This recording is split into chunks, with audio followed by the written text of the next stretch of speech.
time to chill as we serve pop culture, entertainment, sports, and everything in between. I'm Denise. And I'm Lourd de Veyra. It's time for your serving of Afternoon Delight.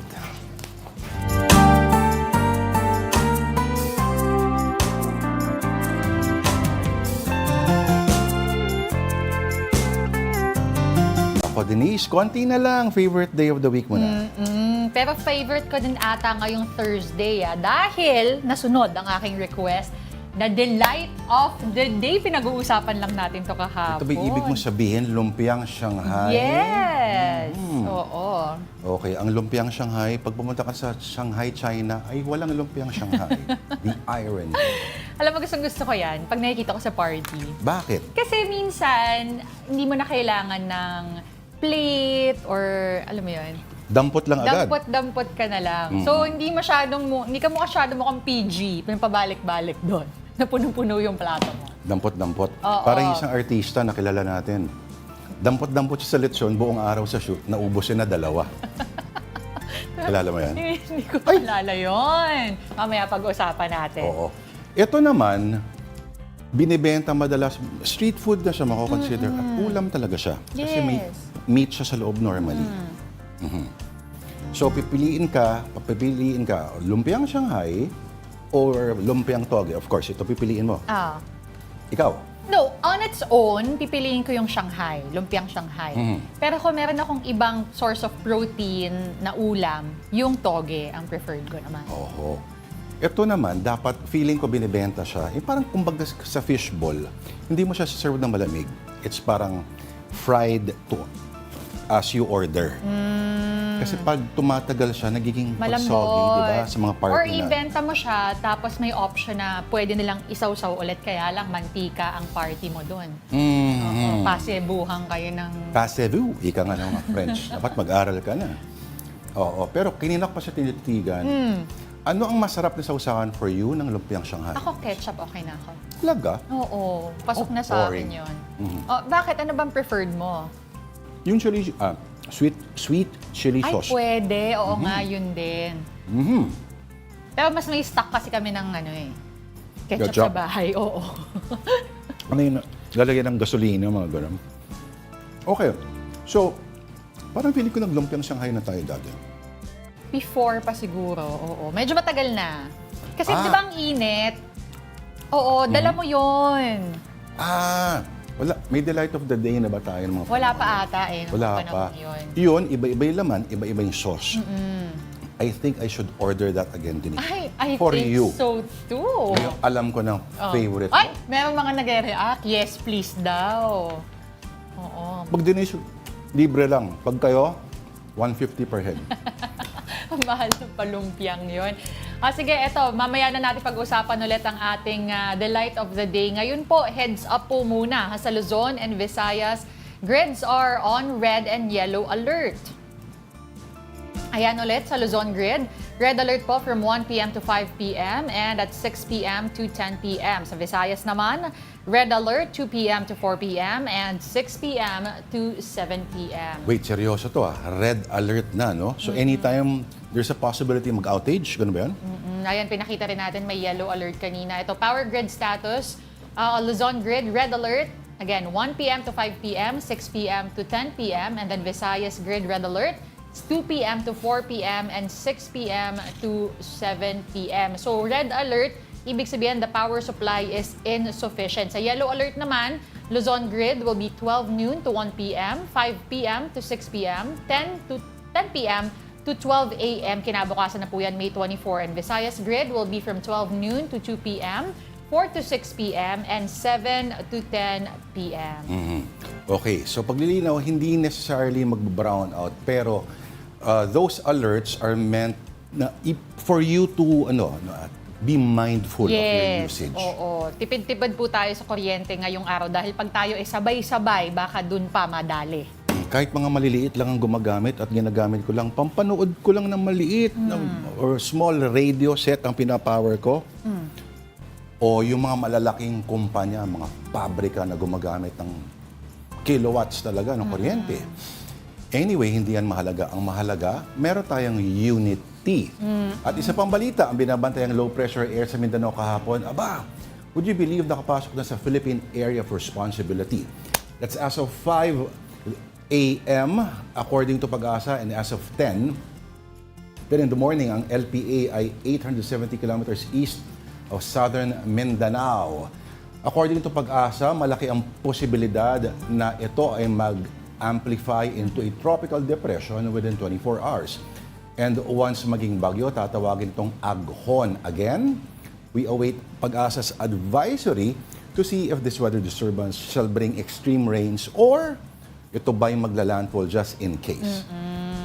Pero LPA pa lang, so inaabangan natin yan. Ha? Oo. At syempre, ang pinag-uusapan nga dito is yung posibilidad ng pag-ulan, ito ba, mag-replenish dun sa ating mga dams. Ang anggat is below the normal 180-meter level as of the moment. So let's hope this won't cause a flooding kung maging malakas talaga. Saka pa. Yung biglaan na showers nga lang din, baha sa Espanya, sa Taft. Anyway, depende kung saan dadaan ito, if ever hindi siya ma-dissolve, ano? Meron kasi mga, yung mga, let's say, yung mga tropical depression na nagpapaulan pa rin or humahatak siya ng ulan kahit medyo malayo. Pero medyo malayo-layo pa tayo doon sa ganung season, yung monsoon. And despite recent rains, more areas in the country are experiencing drought. And it appears as if El Nino might persist for a few weeks more. Okay, here to explain that is Mobile Journal, Francis Orsio. Kapansin-pansin ang sunod-sunod na pag-ulan nitong mga nakalipas na araw. Pero sa kabila niyan, lalo pang dumadami ang mga lugar na nakakaranas ng matinding tagtuyot.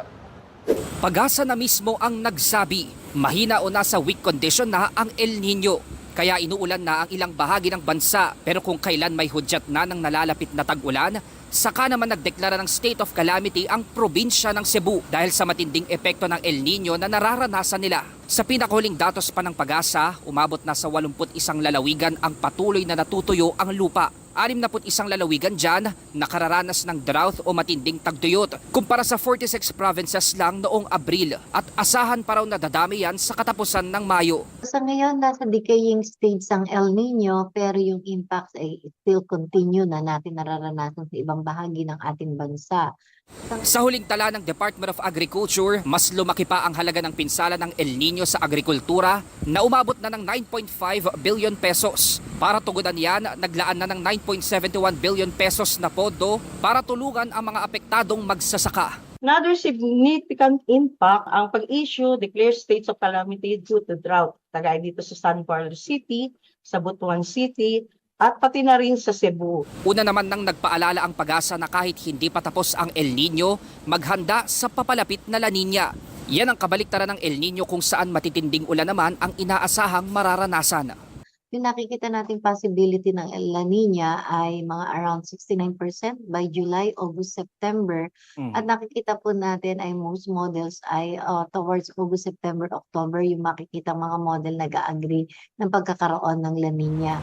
Inaasahang matatapos na ang El Nino sa buwan ng Hunyo. Pero dahil sa pabago-bagong panahon, para mabawasan ang pinsala, mainam na tayo ay maging handa. Mobile journalist Francis Orsio po, hatid ang mukha ng balita. Now, on a much lighter note, Chelsea Manalo of Bulacan is Miss Universe Philippines 2024. News 5 correspondent MJ Marfori tells us more. Our Miss Universe Philippines 2024 is Bulacan!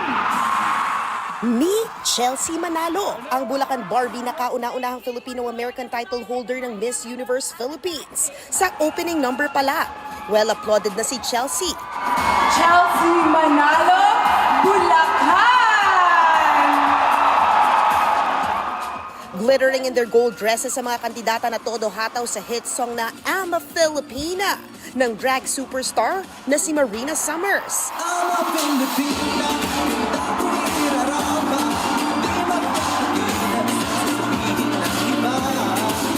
Sina Miss Universe 2022 Arbony Gabriel, Alden Richards at American TV personality Jeannie Mai ang host ng Coronation Night. Mula 53 candidates, 20 na lang ang nakapasok sa sumunod na round ng kompetisyon. Pinainit ng top 20 ang swimsuit competition habang rumarampa sa OPM hit na Raining in Manila ng Lola Amor. Mula top 20, 10 na lang ang naglaban sa evening gown competition. Habang rumarampa, hinarana sila ng Thai actor na si Win Metawin. Matapos ito, tinawag na ang top 5 candidates. Quezon Province! Baguio! Cainta!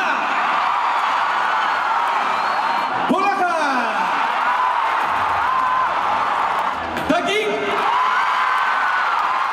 Sa Q&A portion, well-applauded ang sagot ni Miss Cainta sa tanong kung sino ang kanyang inspirasyon at paano siya nakakapag-inspire ng iba. You know, I've been told many times that I am too short to join a beauty pageant. But now I realize that pageants are a representation, a reflection of that very nation. And tonight, I am not only representing myself, but every Filipino woman who sees themselves in me. I hope to inspire every Filipina that just like the universe, we too are limitless. Bago ang announcement of winners, rumampa for the last time si Michelle Marquez D as Miss Universe Philippines 2023. Muling sinuot ni Michelle ang kanyang iconic Apo Wang awe-inspired gown. Nagpasalamat naman si Michelle sa mga taong sumuporta sa kanyang journey. Intense ang coronation sa higpit ng laban. Fourth runner-up si Christy McGarry ng Taguig. Third runner-up si Miss Baguio, Tara Valencia. Second runner-up naman ang pambato ng Quezon Province si Maria Atesa Manalo. Naiwan si Miss Bulacan at Cainta. Pero mas nang ibabaw ang 24-year-old Bulaqueña beauty laban kay Stacy. Emosyonal ang nanay ni Chelsea sa panalo ng anak. Naiiyak ako sa sobrang saya. Nagpapasalamat ako sa Panginoon. Natupad po yung pangarap ng anak ko. Hindi rin napigilan ni Chelsea na maluha nang makita ang ina at stepfather. Alay daw niya sa kanila ang kanyang tagumpay. When they announced my city, my province, I instantly thought about my parents. I know that this was not just my dream, but also their dream to be Miss Universe Philippines. I always have this dream of actually looking at myself in the mirror of wearing that sash and that crown. So when they announced my province, I couldn't feel anything, like literally, and I'm really happy to be here. Eto nga't nagpasample pa si Chelsea ng kanyang intro sa Miss Universe pageant sa Mexico. Chelsea Manalo, 24 years old, Philippines! Alright. Lourd de Veyra, age unknown, Quezon City. At kasama rin po natin mga kapatid, si Denise Tan, age 35. Proud ako dyan. Kala ko age none of your business. Mandaluyong. Anyway, from beauty pageant, punta tayo sa actingan. Okay. Pansin nyo ba from the 80s and 90s, yung mga pelikula, 70s, 80s, 90s, yung mga pelikula, when referring to dramatic performance, pang Famas is a line that comes to mind. Laging yun ang Pang hirit. Famas na yung hirit mo. May dahilan naman kasi yan. Okay, dahil ang Famas, ang mahaba, pinakamatandang award-giving body sa Pilipinas. Ang Filipino Academy of Movie Arts and Sciences is na on its 76th year at mangyayari sa Sunday yan, Denise Tan. At makakausap natin ngayon, ang Famas President na si Francia Conrado. Miss Cheche, magandang hapon po. Thank you for coming to afternoon. Thank you too. Good afternoon, and I'd like to say hello to all the televiewers of your wonderful show. Thank you po. Meron po kayo dalang sample na trophy. Inawakan namin kanina, mabigat siya. Opo. Bakit nga ho ba siya mabigat? This will validate every artist or artisan. Because if you have this represents the number of years of your hard work as an artist, actress, actor, and even those behind the camera. They receive the same trophy, just like this. This is the validation that it might be really a difficult year for every artist, and not everyone can have this. Time immemorial, we only have 16 Famas award, but now we already have 18 because we incorporated indie films or short films and documentary. Okay. It happens on Sunday It's gonna be on Sunday, sa Manila Hotel, Golden Pavilion, tama ang pangalan? Fiesta Pavilion. Fiesta Pavilion, where it's been held for the past how many years na, ma'am? Tradition na yun, di ba? Yes. Actually, it's not 76, it's only 72. 72. 72 long years. We only incepted at 1952. And our 72nd year, this is the most pioneering, the longest award-giving body in the Philippines and in Asia. Opo, pasensya na po kayo kasi walang mathematician po sa likod ng parameter. No problem. Opo. Okay. So, ma'am, kayo po ay galing MTRCB? Yes, I am. Opo. Tell us about yung kung ano po yung mga na-introduce po, mga nangyari po under so far your tenure po as President of the Famas. Me being with MTRCB for the last 6 years, presidential appointee kami. Our appointment is co-terminus with the President. Doon ko actually natutuhan na kailangan mag-amend tayo somehow doon sa panununtunan ng dating Famas. Because MTRCB is child-friendly and culture ng Pilipino ang pinagbabasihan ng mga pagdedesisyon. How did it affect the changes in Famas? Because Famas before, ang mga juries po namin are film entertainment editors and writers. In my term, and this is now my almost 10th year, I had it multi-sectoral. Because the opinion of a lawyer is not the opinion of a wife. The opinion of a driver is not the opinion of a student. So we have to get different views as far as reviewing or screening movies is concerned.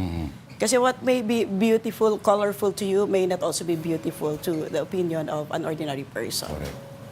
Denise, may gusto kayo tanong kay Miss Cheche. Yes, Ms. Cheche, na banggit niyo po kasi na before there are 16 awards, naging 18 because of the inclusion of indie films. Short films actually. Short films. Indie films has been a part of MTRCB. Basta po pelikula na naipalabas commercially previous year before the Famas. Walang distinction What we're between- screening here now is the 2023 movies being awarded na the 24th Famas. Okay. Ano naman po yung reception with those? Nothing really, nothing much. For as long as the film is Famas worthy, we will have to screen and review it. Opo. Okay. So, ang kaibahan this year, masasabi ko naman, ay kasama po dito yung highest grossing Filipino film on record so far, yung Rewind. No? Malayari leads with pinakamarami nominations Malayari Yes, so we have far. a lot of films this year. Okay.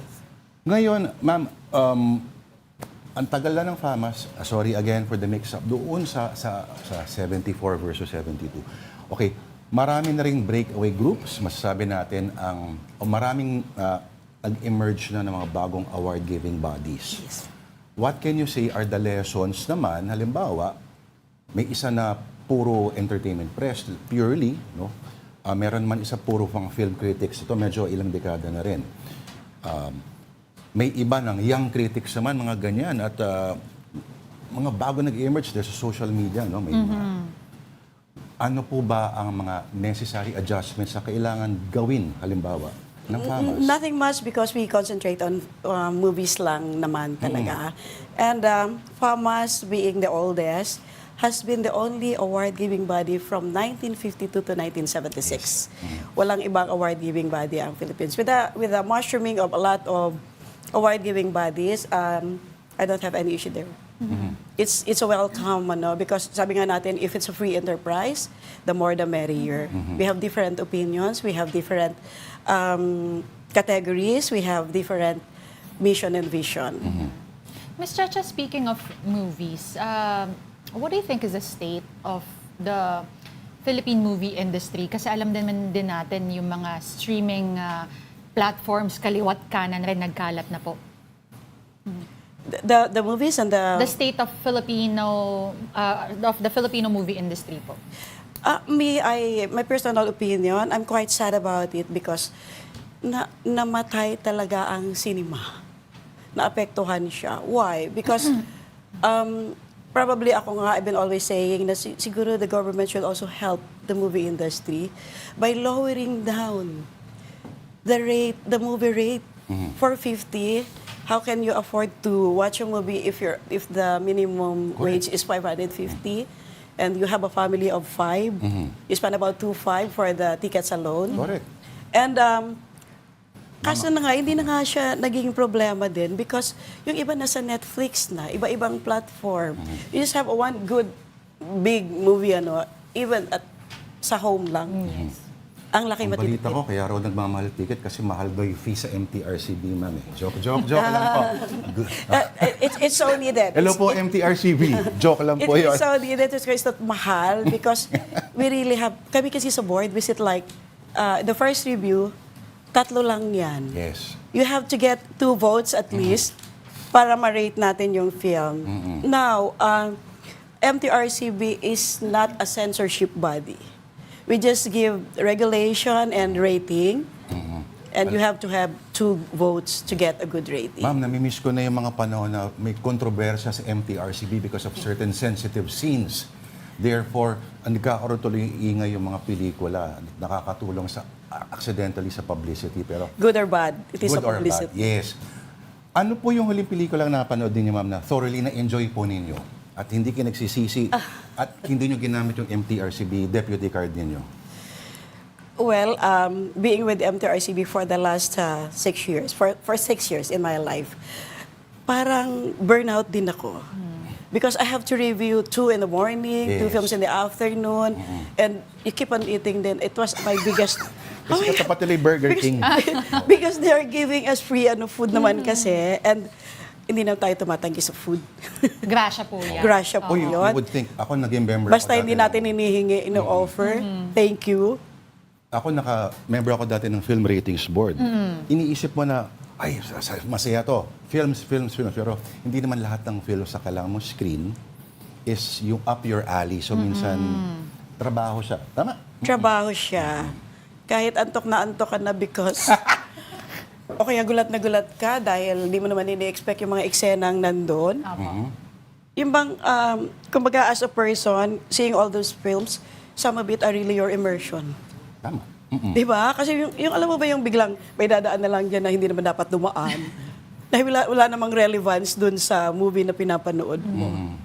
Diba? Kaya sabi ko nga, it helps me a lot to make a lot of changes sa Famas because I was from MTRCB and I really knew. Pipihit tayo ng topic, Parang may tiwala ho ba kayo sa amin, ma'am? Parang hawak. Yes. Gwardyado kayo sa trophy ninyo. Okay. Kanina, metaphorical pa yung pagkasagot niyo. Parang, this is heavy in the sense that it's a long tradition. Anyone who receives this is nasa long line siya ng all the best performers of cinema of the past. Pero may isang, Denise, baka gusto mong itanong yung nandyan. Meron po kasi isa, ma'am, na ibalita rin natin, not so long ago, si Nino Mulak po, ibinenta ang kanyang Famas trophy kay Boss Toyo. Ano pong reaction nyo? What's your take on that? Maganda ang intention ni Nino Mulak because sabi niya, I have 5 trophies and I'm bequeathing one of this to be part of the museum. They have to restore it, take care of it. Yun ang sabi niya. Because hindi naman natin masasabi na he is not economically good. Oo. To be needing that 500,000 Yes. Hindi pwede maghirap si Ninyo Mulak. Hindi pwede maghirap si Nino Mulak. Every time you bite into an ensaymada. Yes. And my personal take on that, it is something like if you award someone with a Famas trophy, it becomes his or her personal belonging. Whenever, wherever, whatever you would want to do with it, it's all up to you. But my single statement on the matter that this Famas trophy is priceless. Yes. This is priceless. Pero ma'am, ito ba ginto ba talaga? Bronze. Bronze. It's made of bronze. Kaya pala sobrang bigat, no? It's made of bronze. Pwede na rin ito, ma'am. Oo. Tanso. Oo. Pangkalakal. Tutunawin yan. Maraming wire yan. You know, we cannot really say, huwag niyong ibenta. We can't. Because sabi nga natin, ang award nang gagaling sa tao, Yes. ang manggagaling sa taas is called reward. the reward will come from above. Saka ito, material lang, ano lang ito, material manifestation. Ang mahalaga ay once upon a time, Once nirecognize upon ng a mga time. peers mo ang iyong ginawa. Kaya Denise, And this is a collector's item. bakit po? It's priceless. Priceless. It's priceless. Ma'am, baka pwedeng iwan Honestly nyo na lang po aside, yan. this is the most coveted trophy in the land. And I'm happy that this 72nd Famas, there are really visitors from other countries to observe us. The Actors Guild of US will be joining us on Sunday, May 26. And here I would broadcast that Famas is rebranding. You'll be having the very first Famas Prestige Award on September. What is a Famas Prestige The Famas Award? Prestige Award, this is all for the prominent people in the Philippines. And we would like to award who is the best farmer in town, who is the best doctor in town, who is the best newscaster in town. Ay, malabo po yan, ma'am. Okay na po kami. Okay na. Who has to have the Pero, most. what has that got to do with cinema? It has nothing to do with the cinema actually, because for the long time, like them just watching us there is always a clamor, how can I get a Famas trophy? And then we were exploring, this is Filipino Academy of Movie Arts and Sciences. We have staff for 72 years before the platinum years, Filipino Academy of Movies. And then let us explore in the arts and sciences part. O ma'am, baka may mga senador na bibigyan kayo dyan. Ha? Alam niyo, ang pangit yung mga acting nila kahit kunyari umiiyak sila. Hindi po award-worthy po yung mga bagay na yun. So, anyway, May screening committee din po may tayo. screening committee. Okay. Well, we have to verify or no. We have researchers. Ayan. Okay, so invite. Ito ho ba ma'am ay televised? Saan maaring mapanood naman ng Famas? Actually, hindi po ako talaga nagdamot of like commissioning a single network to do it. In this present time, we have a lot of vloggers, and we have a lot of small television components. We have a lot of platforms differently. They would just have to enroll or register with our media team for them to be able to get an access pass. Access or able pass? to be cover the event. Okay. Sa mga magko-cover. Marami mga vloggers. po. Pero on television ba? Ito ho ba? O saan po ba maaring ma-live stream ito? It's Facebook Live, and whoever would to intend to have the content, hindi po namin ipagdadamot. Ayan. Maraming salamat. Again, paki-invite po silang manood po sa mga kaya sa 72nd Famas Awards on Sunday, May 26. On Sunday, May 26 at the Classic Our Home, Manila Hotel, we will be staging the 72nd Famas Awards night. Star-studded po tayo for like, compared to the other years, we have about 55 awardees. 55 awardees. And those are really a combination of the veterans and the millennials. I'm really bent on trying to connect them because once in their lifetime, meron tayong veterans. And the veterans, ito na sila ngayon. May mga bata na tayong, they really are really good acting pieces. They do very, very well. Well said. At continuity ito ng generations. Alright? The Ma'am, maraming salamat po. Cheche Conrado. In Thank God's you. perfect time, you will have one. Paiwan na lang po. Ay, nahulog. Sorry. Okay, palakpakan po natin ang Famas President, si Miss Francia Conrado. Thank you for having ma'am. me. Kunyari, ma'am, may award mo sa akin to. And the Famas goes to Lourd de Veyra po. Lourd de Veyra. My God! Accept. Speechless. Hindi ko alam. Hindi ko talaga in-expect. I forgot Sorry. my list. I forgot my list. Hindi ko in-expect, pero may listahan dito kanya. What's babasahin. May papasalamatan. Alright, maraming salamat po. Thank you. I would like to dedicate this trophy to Time Out po muna kami. Magbabalik po ang Afternoon Delight. Thank you. Iyak ka muna. You really love me.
Nagbabalik po ang Afternoon Delight dito po sa One News. Ako po si Lourd de Veyra at yung Famas Trophy ay kinuha na po. Kasama po si Miss Denise. Binawi na, pero ito, ihalatag naman namin sa inyo a rundown of our headlines. The Luzon and Visayas grids have been placed under red and yellow alert status today, May 23. At least 39 power plants are experiencing forced outages while 6 are running at limited capacity.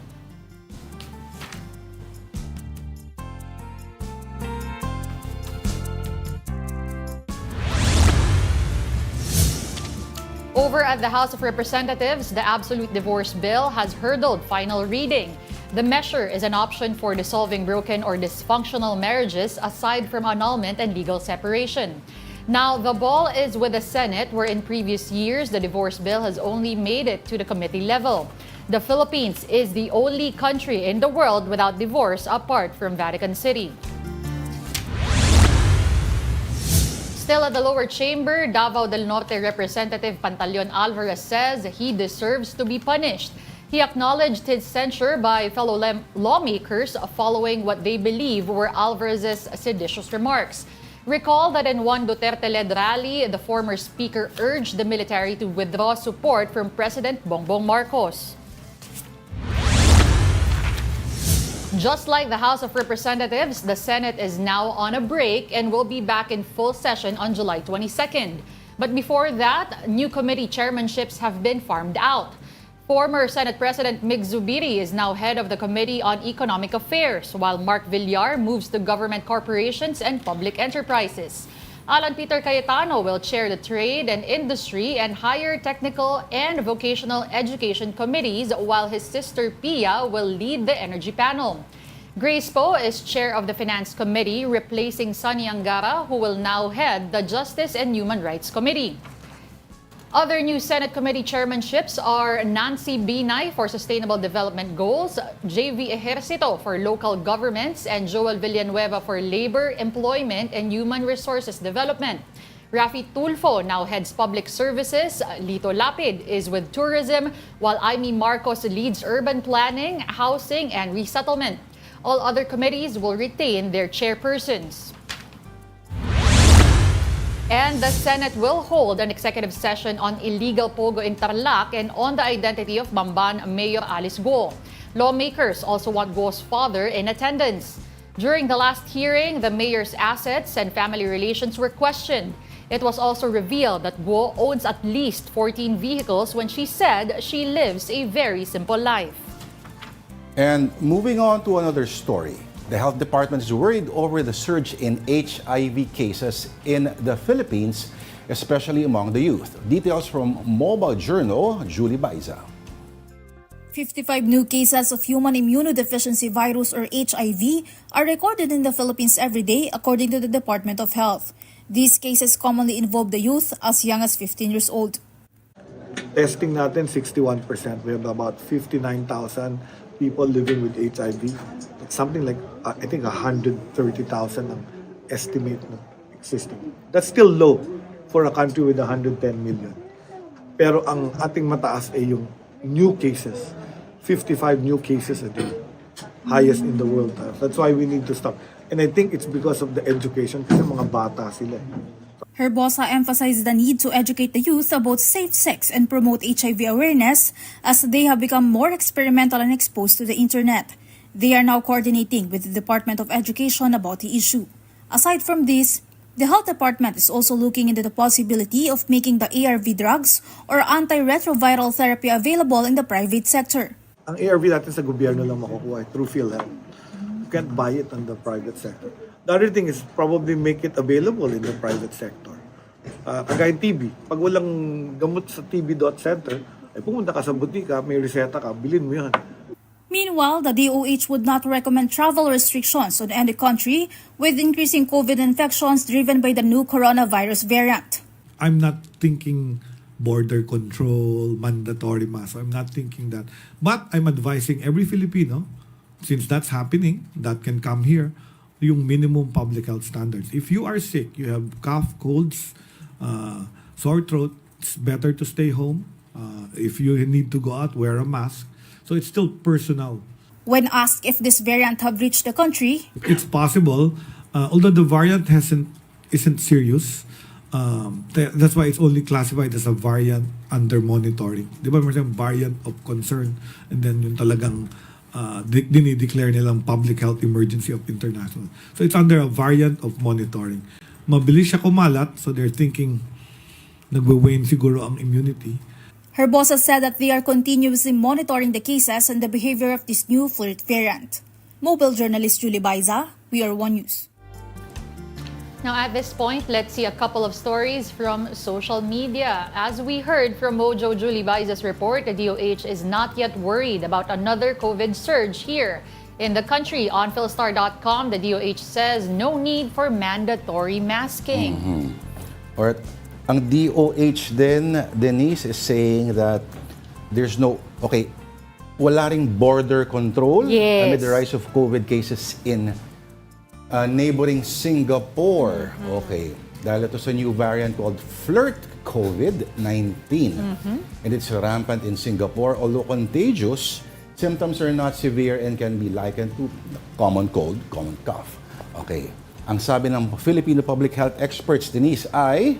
Well, they reiterated that COVID-19 is now endemic, which means andyan pa rin siya pero much weakened but can still infect. So minimum public health standards are encouraged. Hand washing, social distancing, and voluntary face masking na hindi lang pang COVID, kung hindi para na rin sa ibang infectious diseases.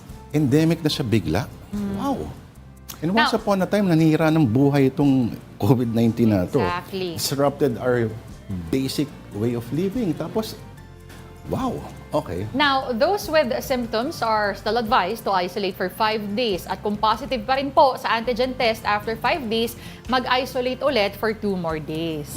Yan ang advice, no? Ito, lipat naman tayo sa susunod nating storya in sports. Mamaya na ang Alas Pilipinas face-off with Australia. A primer from Philstar says, Kanino looking to regain form as Alas Pilipinas debut beckons. So, Angel Canino, as we know, was a former Rookie of the Year, also an MVP, star player for Lasal, joined Alas Pilipinas, and will be part of the Alas Pilipinas team. So bakit pinag-uusapan yung making up for lost time? As we know, she missed a lot of games in the UAP when she was playing for Lasal because of a freak accident.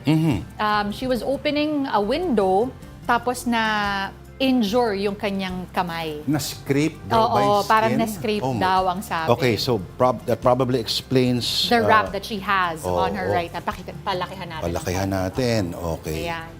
So, ang Alas women's team is a combination of both... The men's team?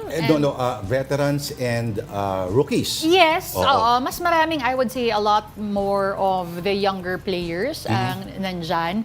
But it is always part of the vision of Team Pilipinas or now Alas Pilipinas to have younger players because the ultimate goal is to have them together longer. Okay. Ang tanong dito, totoo ba, Denise, they are facing Australia? The tallest team daw in all of the tournament. You know, How tall? Okay. I was talking to one of the veteran setters, a former member of the national team as well earlier. Nandun ako sa Rizal Ruby De Leon, and I was asking her, what do you think about the Australia game? Sabi niya, grabe, ang tataas daw. The shortest player that she saw, ang tansya niya mga nasa 6'1". Wow. Shortest. Wow. Ganun daw yung mga height ng mga players. But again, if you're looking at Alas Pilipinas, individually, we have the firepower. It's just a question of mag-work ba together because these are players from different schools, different kinds of trainings, and they've only been together, I think... For a week. Tama ba? May nakausap din tayo kanina, part of the training staff. I think as a complete group, nakapag-ensayo sila na lahat nandun, kompleto yung nasa lineup, around 8 or 9 times. Palamang. Oo. I see. So, titingnan natin yan. So, literal na parang David versus Goliath ba itong senaryo na ito, Denise? Or talagang... well, in terms of height, maybe. Question. How does height, alam natin, factor ba ang height sa volleyball pa rin considering wala namang physical contact yung dalawa? Well, it is Dalawang because teams. at the end of the day, if you're trying to stop an attack, especially, let's say, a spike dun sa net pa lang, a taller attacker would just go over the blockers, a shorter blocker. Kaya doon nagkakatapat yung, doon nagkakatalo in height. But at the end of the day, you also have this argument na bakit Team Japan, Team Thailand, why have they been very successful in the past 2-3 These decades? are, I suppose, not very tall teams. Yes, not very tall, especially when you look at Team Japan. Pero it's the training kasi. It's the training, it's the continuity of the program, and the continuous competitions na pinupuntahan nila. Exposure. Exactly. So that's the rationale behind a team na mostly mixture ng rookies and veterans. Oo. So the team will evolve and grow old as one. Yes, and speaking of a team that has evolved at talaga namang nagsama-sama as they entered college. Mamaya po may mga bisita tayo. At ang tanong natin, Gusto ko kantahin mo yan, ha? who let the Bulldogs out? Abangan niyo yan sa pagbabalik ng Afternoon Delight.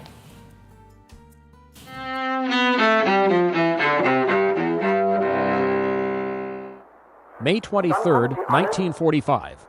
Alle die braven 80 Millionen Deutschen, jeder hat seinen anständigen Kleinigkeit. In Germany, top Nazi official Heinrich Himmler commits suicide in Allied custody weeks after the Third Reich's fall in World War II.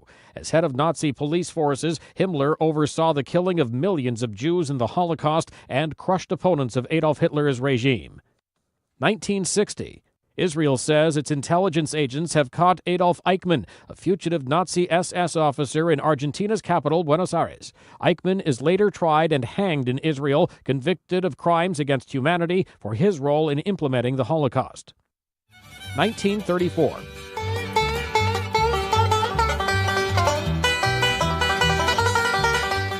Bank robbers Bonnie Parker and Clyde Barrow are shot to death in a police ambush while driving a stolen car in northern Louisiana. More than 30 years later, Hollywood tells the tale of the criminal couple in a hit movie starring Warren Beatty and Faye Dunaway. 1937. John D. Rockefeller, whose Standard Oil Company dominated the oil industry, dies in Ormond Beach, Florida at age 97. And 2002. Sam Snead, the pro golfing legend nicknamed Slammin' Sammy, dies in Hot Springs, Virginia. He was 89. Today in history, May 23rd. Mike Gracia, The Associated Press.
And we're back. You're still watching Afternoon Delight. Ako po, si Denise Tan. Ako naman po, si Lourd de Veyra, just behind the scenes. Nagtatago si Lourd dahil, naku, medyo makatangkaran yung mga kasama natin ngayon. Ang ilang miyembro, of course, of the newly crowned champion team ng UAP Season 86 Men's Volleyball Team, the National University Bulldogs. Ayan, palakpakan nyo yung mga sarili. We have Budin, we have Mano Sumagi, and si Cla Belostrino.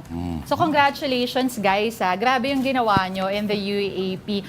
Buds, unahin na kita, what did you think about the 4-peat? Kasi before nyo yan magawa, UST yung huling nakagawa nito, 2011 pa, and you are only the second team in UAP history to ever do that, yung 4-peat. Malaking impact sa amin. Hindi lang sa amin, pati siyempre sa NU community na nagawa namin yung goal namin na mag-champion ngayong season. Kahit na medyo pangit yung umpisahan namin and yun, matapos namin na mas maganda. Gusto mo ba sabihin go, Uste, Denise? Dapat maging objective ka kasi. Oh, wala naman akong sinabi. Yun na, tinatanong lang kita. Marami na ba kayong gift certificates galing sa SM? Wala pa. Naghihintay pa lang po. Wink, wink, wink. Okay. Wink, wink, wink. O sige, speaking of UST, naka-silver sila, no? Sila yung second place. Ikaw, Mano, silver ke nung first year mo, tas 4 na sunod-sunod na championship up until your last year. Pero ano ba yung impact of getting a silver para i-push nyo lalo yung sarili nyo, kayo as a team, to be able to get this feat, yung 4-peat? Siyempre po, una po dun is, yung katulad nga po sa akin, nag-silver ako. Yung lahat po ng lapses namin dun sa silver na yun, in-apply po namin dun sa mga next season. Katulad ng ano? Like, yung mga pagkukulang po namin. Inote mo na. Mga pagkukulang po. Ano na ako Isisplok ko to sa As UST. a team na po. Okay. Tapos, ayun nga po, in-apply lang po namin yung in-apply kada year. And then, ayun, hopefully po na nakuha naman po namin yung championship po. Totoo ba na mas masakit talaga second place? Parang almost but not quite, ganon. Opo, talagang masakit. Kasi, syempre, buong year ka po Andun ka na eh, di ba? Andun ka na eh. Buong year po nagpakahirap sa training, gigising na maaga, tapos pagdating sa end.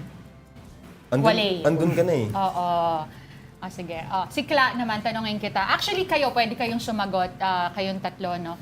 We all know si Owa, Joshua Tamar, will move forward na into a new direction. Tapos na yung kanyang playing years. Ang sabi nga nila, end of the Owa era daw.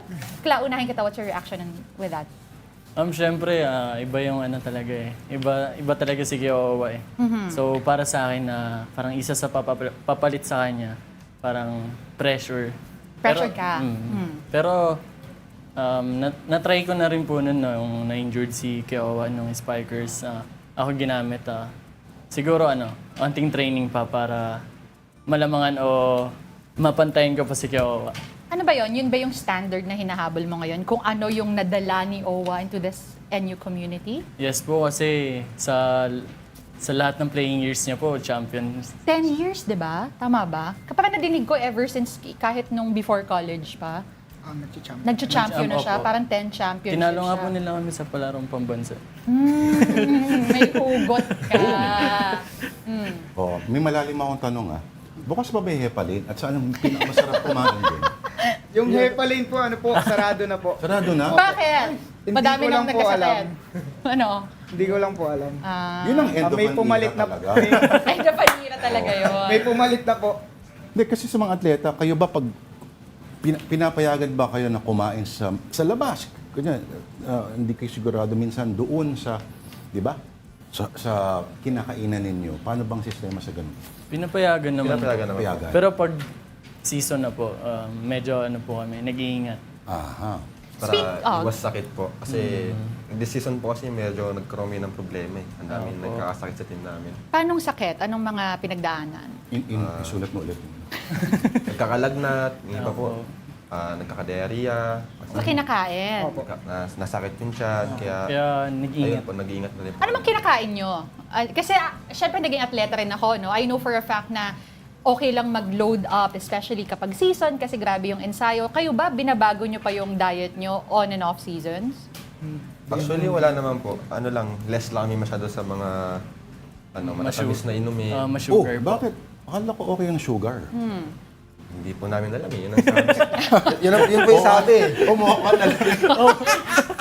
Carbohydrates, okay lang. In moderation. Opo.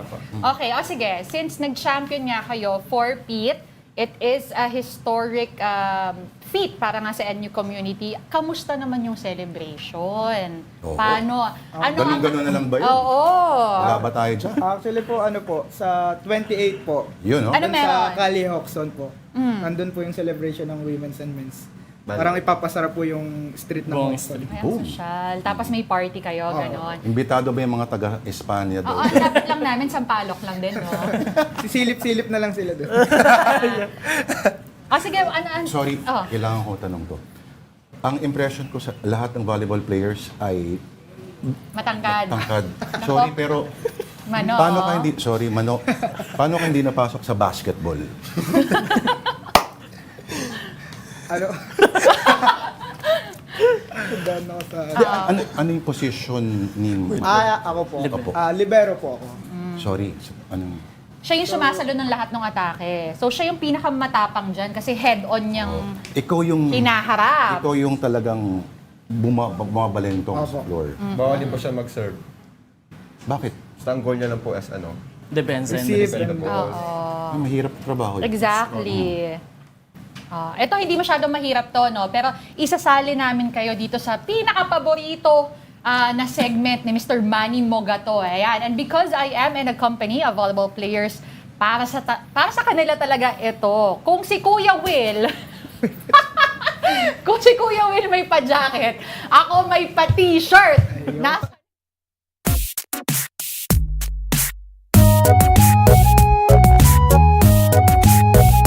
Okay, I Saw the Signs Volleyball One-Liners Edition. At since apat ang volleyball players dito, isama nyo na ako. Apparently, kasama ako. Tig-iisa tayo ng entry. Okay. So Photo number one. Photo number 1 kay Buds. Basa. Ayan. Babasahin ko? Oo, basahin mo. If you wanted a soft serve, you should have gone for ice cream. Boo! May pag ganon. So, mga angas, slogan, shirt slogans. For para- volleyball. players. Oo, okay. This is yours naman. Kanino to? Kay Mano. Yes. Ayan, sige, basahin mo yan. Volleyball makes me happy. You, not so much. Ay, Boom! gusto ko may attitude, please. Isa pa, isa pa. Gusto ko yung may taray. Kasi parang pang mataray itong anong to eh. Go! Volleyball makes me happy. You, not so much. Oh, wala ka doon. Okay, photo number 3, si Kla. Volleyball players, cuddle better. May pa-din. Oo nga, bakit cuddle better? Bakit? Hindi ko rin alam. O, ito na. Oras na. I play volleyball because punching people is frowned upon. Ay? Kasi mahilig kaming manghampas. Oo. Nga pala, bawal trash talking sa volleyball. Bawal na. Ngayon po. Last question, patapos na tayo. Pero anong feeling nyo doon? Kasi dati pwede yun. Pero kasi, Meron pa rin po eh. hindi rin po kasi may iwasan eh. Kasi dati pwede yung...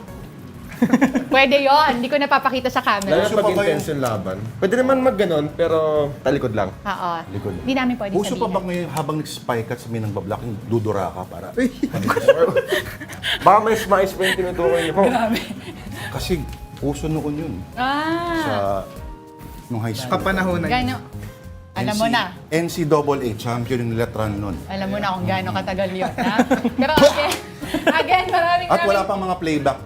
Wala pa replay nun. Hayaan mo, kahit kung naglalaro ako, wala pa masyadong replay nun. Maraming salamat Thank you. again Tama ka dyan, Tita for Denise. visiting us. Ito po, NU Men's Volleyball Team. Yay! Champion Buds Bodin, Manang Sumagi, and Clark Belustrino. Thank you so much, guys. Unity. Yun, no? Okay, that will do it for Afternoon Delight this Thursday, May 23. Ako po si Denise. Join us again tomorrow. Wala na po sila. 2 p.m. Ako po si Lourd de Veyra. Have a delightful afternoon, everyone. Thank you.